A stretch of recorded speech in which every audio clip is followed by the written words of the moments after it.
Poynad police शेठचे गुलाम.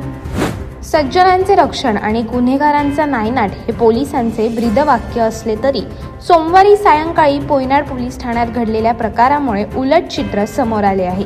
एका महिलेला गुंड प्रवृत्तीच्या व्यक्तींनी मारहाण करूनही त्यांच्या विरोधात कोणतीही ठोस कारवाई करण्यात आली नाही. उलट पोयनाड पोलिसांकडून गुन्हा दाखल करण्यास टाळाटाळ करण्यात आली. त्यामुळे पोयनाड पोलीस शेठचे गुलाम झाले आहेत का, असा संतप्त सवाल नागरिकांकडून उपस्थित केला जात आहे.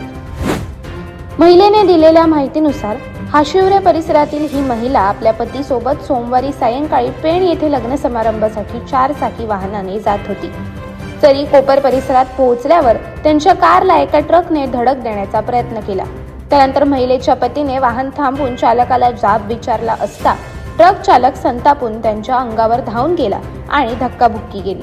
यावेळी मी पोयनाड पोलिसांना हप्ता देतो, त्यामुळे पोलीस काहीच करू शकत नाहीत, असे उघडपणे वक्तव्यही त्याने केल्याचा आरोप आहे.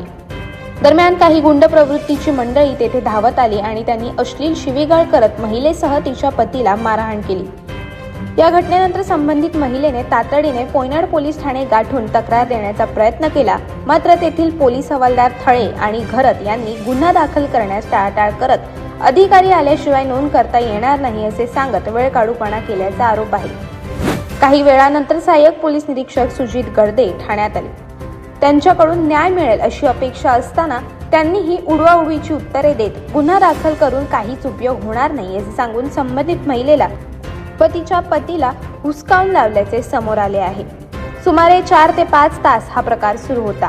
मारहाण करणारी मंडळी ही लालचंद यांच्या नातेवाईकांची असल्याची माहिती पुढे येत असून त्यामुळे पोयनाड पोलीस सर्वसामान्यांसाठी नसून शेठच्या दबावाखाली काम करत असल्याची तीव्र प्रतिक्रिया उमटत आहे.